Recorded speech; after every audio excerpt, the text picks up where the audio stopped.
छेरा पर्व की अगर बात करें तो कितना महत्वपूर्ण ये पर्व माना जाता है और किस तरीके से इस पर्व को मनाया जाता है? जी साहिल जी, आपको बताना चाहूँगा छत्तीसगढ़ की परिपाटी से जुड़ा हुआ ये पर्व है और पूरे छत्तीसगढ़ में इसे बड़े धूमधाम से मनाया जाता है। छेरी छेरा का पर्व इस दिन लोग अपने सारी चीज़ों को एक तरह से जो उनकी प्रॉपर्टी है, जो उनका एक प्रतिशत निकाल के देते हैं दान के रूप में, ताकि उनकी जो जान माल है पूरी तरह से सलामत रहे।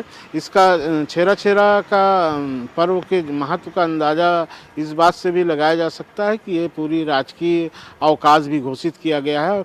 प्रदेश के पूरे ग्रामीण अंचलों और शहरी अंचलों में छेरा छेरी का पर्व धूमधाम से मनाया जाता है। इसके लिए कई आयोजन भी होते हैं। मुख्यमंत्री भूपेश बघेल भी आज सुबह दूधाधारी मठ के मंदिर पे गए, उन्होंने पूजा अर्चना की, उसके बाद ही अपने दिन की शुरुआत की। तो काफ़ी मायने रखता है। छेरा छेरी का त्यौहार छत्तीसगढ़ की संस्कृति और छत्तीसगढ़ के किसान जो हैं, गांव में रहने वाले, शहर में रहने वाले सभी के लिए छेरा छेरी का पर्व का अपने आप में एक अहम स्थान रखता है। साहिल जी, बिल्कुल ज़रीन, और जिस तरीके से भारतीय जनता पार्टी की जो प्रवक्ता हैं, प्रदेश प्रवक्ता रंजना साहू, जिस तरीके से उन्होंने सीएम से अपील की है, राजनीति भी यहाँ पर गर्मा गई है और जो अपील उन्होंने की है कर्ज माफ़ी की, स्वयं सहायता समूह जो महिलाओं के लिए बनाया गया है उसकी कर्ज माफ़ी की अपील करती हुए वो नजर आई हैं।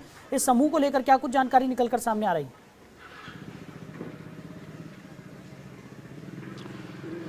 जी, स्वयं सहायता समूह आपको मैं बताना चाहूँगा कि रेडी टू ईट जो स्कूल मध्याह्न भोजन दिया जाता है वो इससे पहले स्वयं सहायता समूह की महिलाएं ही बनाया करती थी, लेकिन सुप्रीम कोर्ट के दिशा निर्देश के बाद सरकार इसे मशीनों से तैयार कर रही है। वहाँ पर भी स्वयं सहायता समूह की महिलाएं जो हैं उनका भी योगदान है, लेकिन इसके बाद भी उनका जो योगदान है थोड़ा कम हुआ है। इसको देखते हुए जब योगदान कम हुआ तो उनकी आय के जरिए में भी थोड़ी कमी आई है। तो इस जो उनके ऊपर कर्ज था उसको माफ़ करने के लिए इसी उद्देश्य से वो उन्होंने कहा है कि जो स्वयं सहायता समूह की महिलाएं हैं जिनके ऊपर कर्ज ज़्यादा हो गया है उनका कर्ज माफ़ करने की घोषणा की, लेकिन घोषणा करे मुख्यमंत्री, लेकिन अगर कागजों में देखा जाए, आधिकारिक तौर पे देखा जाए तो स्वयं सहायता समूह की महिलाएं कर्ज में डूबी हुई नहीं हैं। उनकी वित्तीय हालत पहले से काफ़ी बेहतर है। ये आधिकारिक आंकड़े की हम बात कर रहे हैं, लेकिन रंजना दीपेन साहू किस हवाले से ये बात कर रही हैं ये समझना अभी परे है।